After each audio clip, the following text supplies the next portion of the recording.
शिवाहून सुंदर हे, सत्य शिवाहून सुंदर हे, सत्य शिवाहून सुंदर हे, सत्य शिवाहून सुंदर हे.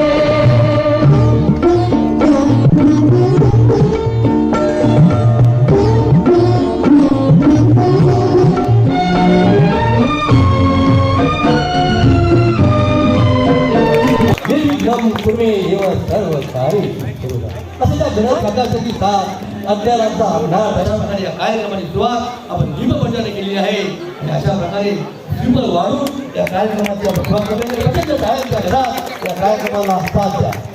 क्षण आहे सुवर्णाचे उजळले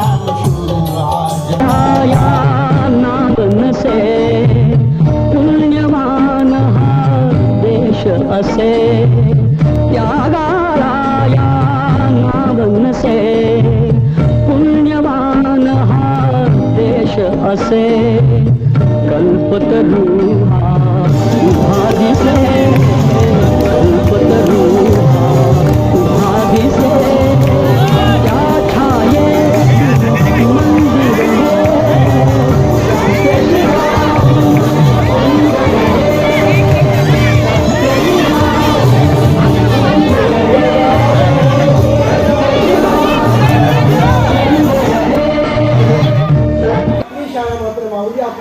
मात्र तेथेच आहे आणि तेथेच राहिली आहे. कशासाठी माहिती आहे का तुम्हाला?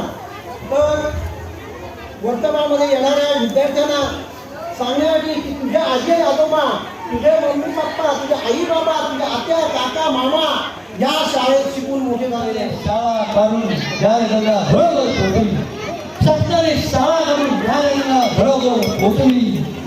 चापूर प्राथमिक शाळा आणि धन्य झाली. चापूर प्राथमिक शाळा आणि धन्य. इथे घेतले आम्ही ज्ञानाचे धडे, इथे घेतले आम्ही ज्ञानाचे धडे. उदयी भवे आमच्या अमृताचे धडे, उदयी भवे आमच्या अमृताचे धडे. त्या अमृताने आमची जीवन ज्योत फुलली, त्या अमृताने आमची जीवन ज्योत फुलली. आणि कुठल्याही क्षेत्रामध्ये म्हणा, पण आपल्या शाळेतले विद्यार्थी आहेत, वकील झालेले आहेत, डॉक्टर झालेले आहेत. तुझी बाई सुद्धा अनेक मोठ्या पदावर त्यांनी दिसवल्यात, पण ह्या शाळेतून विद्यार्थी म्हणून तयार झालेले आहेत. क्रीडा क्षेत्रामध्ये मी शिकलो त्या शाळेला 100 वर्षे पूर्ण झाले आणि असे माझ्यासारखे कितीतरी विद्यार्थी या शाळेतूनच घडून गेलेले आहेत. आज या मोठे शापूरमधून, या मोठे शापूरची शाळा, या मोठे शापूरने घडवलेले विद्यार्थी आणि त्या विद्यार्थ्यांचं दैदिप्यमान यश हे फक्त महाराष्ट्रातच नाही आहे, तर संपूर्ण जगभर पसरलेलं आहे. हेच नाव आपल्या शाळेचं फार मोठं आहे की ही आपली माती, शहापूर चिखलाचं गाव, पूर्वी चिखलाचं गाव. आपल्याला मुली द्यायला सुद्धा बाहेरच्या गावातील लोक तयार नव्हते. डॅमरट होतो त्यावेळेस की खूपच डॅमरट होतो पद्धत. आता माझ्या शाळेबद्दल मी काय सांगू? शाळेत बोलणार नाही मी आता, कागद अपुरे पडतील एवढे शाळेने माझ्यासाठी केलेलं आहे. म्हणजे सगळ्या विद्यार्थ्यांची संख्या आहे. या शाळेने काय दिले ते सांगू? शाळेने स्फूर्ती दिली, मला प्रेरणा दिली, सगळ्या विद्यार्थ्यांना प्रेरणा दिली, जगण्याची उमेद दिली, संकटावर मात करण्याची ताकद दिली, हिंमत दिली. अजून काय पाहिजे? म्हणूनच आज आम्ही या ठिकाणी उभे आहोत. याचं एकच कारण म्हणजे माझी शाळा. मी माझी शाळा म्हणतो अभिमानाने, माझीच आहे आपली सगळ्यांची. आणि ज्यांचं नाव पुन्हा पुन्हा घ्यावं असे वाना पाटील की जे मराठीचे व्याकरणाचे पंडित होते. ह्रस्व वेळांची, दीर्घ वेळांची, काना मात्रा बारकाईनं त्यांचं लक्ष असायचं आणि त्याच गोष्टीचा फायदा मला झालेला आहे. मी काही नावाजलेला कवी नाही, की नावाजलेला लेखक नाही, परंतु या शिक्षकांमुळे मी लेखनाकडे वळलो. अगोदर ग्रामपंचायतमध्ये कुडींचा संबंध होता आणि त्याच्यामध्ये शाळा भरायची. आणि या ठिकाणी ही जी शाळा निर्माण झाली ती खरोखरच कैलासवासी गोपाळ दगडू मुकल यांच्या स्मरणार्थ त्यांचे बंधू कैलासवासी सीताराम दगडू मुकल यांनी जागा दिली. मला तरी वाटतं त्या गोष्टीला जवळजवळ 60-65 वर्ष झाली होती. अंदाज होतो मी 6वी परीक्षेतूनच निघलो, 6वीतून निघलो. म्हणजे जवळ शाळा असताना सुद्धा मी शाळा शिकलो नाही. आणि त्या ठिकाणी बघायला गेला तर तिथं मी विचार केला की जर ही शाळाच झाली नसती तर कदाचित मी शाळेतच गेलो नसतो. आणि शाळेतच गेलो नसतो तर आज मी ज्ञानेश्वरी पण वाचली नसती, लोकांना मार्गदर्शन पण केलं नसतं. हे शाळा किती भाग्य आहे की आणि 100 वर्ष जरी झाली आहे तरी पण शाळा काय म्हातारी झालेली नाही. आपण म्हातारी होतो. अर्थात हे पहिला नाव मी घेईन आमच्या गजेंद्र गुरुजींचा, ज्यांचे कारण मला 4 शिक्षक होते आणि जे 4 शिक्षक होती त्यांची नावं घेणं मला गरजेचं होतं. कारण सगळ्यांनी जुने शिक्षकांची नावं घेतली पण माझ्या शिक्षकांची कोणी नावं घेतली. आणि ग्रहपाठ जर केलेलं नसेल की त्यांनी छडी पूर्ण मारायला सुरुवात करायची. दुसऱ्या म्हणजे आमच्या थलेबाई, प्रेमलबाई, ज्यांनी कुरवाळून डोक्यावर हात फिरवायचा.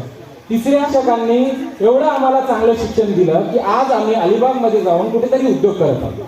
दुसरी गोष्ट, सुंदर व्यक्तिमत्व, एक विद्यार्थी व संस्कार जे आपल्याला मिळतात ते आपल्याला शाळेतूनच मिळतात. कारण आपण जे बोलतात ना, जे बालपणी जे संस्कार मिळतात तेच मोठेपणी कामी येतात. ते त्याच्यामुळे जे काय आज मी उद्यावर आहे, जे RCF मध्ये आहे, ते माझ्या सरांमुळे बद्दल बोलण्यापेक्षा मला जरासं शाळेसाठी बोलायचं आहे.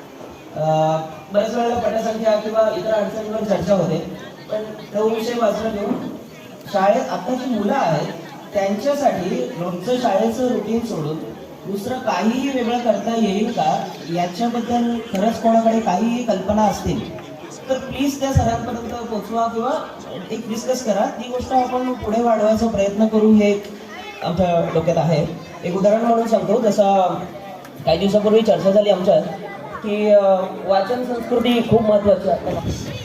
आज आपल्याला आठवणी सांगायच्या, पण मी आज आठवणी काय सांगणार आहे माहितीये का, तर या शाळेने खऱ्या अर्थाने जे रत्न घडवले त्यांच्याबद्दल मी बोलणार. आज या शापूर गावामध्ये प्रथम आमच्या निवृत्त साधक मंडळाचे महाराज अमरनाथ भगत यांनी या शापूर पंचकोशीमध्ये ज्ञानेश्वरीचा ग्रंथ लावून या शापूर गावामध्ये सर्वांना एक भक्तीचं वेळ लावलेलं आहे. दुसरं नाव घ्यायचं तर एक उत्कृष्ट